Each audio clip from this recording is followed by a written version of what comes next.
Message یہ ہے کہ کوئی گلہ نہیں کرنا چاہیے، سب کو معاف کر دینا چاہیے۔ طریق اہل دنیا ہے گلہ شکوہ زمانے کا، نہیں ہے زخم کھا کر آہ کرنا شان درویشی۔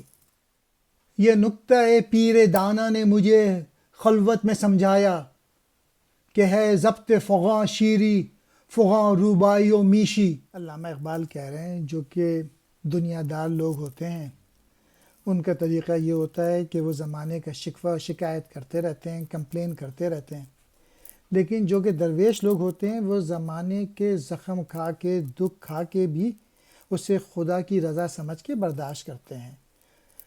یعنی جو بزرگ لوگ ہیں وہ ہمیشہ اچھا سوچتے ہیں، اور اگر کسی نے غلطی کی بھی ہوتی ہے، دکھ دیا بھی ہوتا ہے، اسے معاف کر دیتے ہیں۔ یہی اچھے لوگوں کا کام ہے کہ دنیا میں سب کو معاف کر دیں اگر کسی سے کوئی غلطی ہو گئی ہے۔ پھر اقبال کہہ رہے ہیں کہ ان کو ایک دانشمند بزرگ نے تنہائی میں ایک بہت ہی باریک بات سمجھائی کہ مصیبت کے وقت ضبط کر لینا اور مصیبت پہ فریاد نہ کرنا یہ شیروں کی عادت ہے، اور ایسے موقع پہ آہ و فریاد کرنا اور مصیبت کو برداشت نہ کرنا یہ لومڑی اور بھیڑ کی طرح مکاری اور بزدلی ہے۔ اور جیسا کہ سورۃ العصر میں ہے کہ جو ایمان والے لوگ ہوتے ہیں وہ صبر کرتے ہیں، وہ برداشت کرتے ہیں۔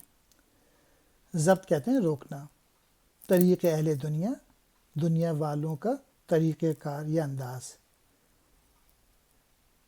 گلہ شکوہ شکایتیں۔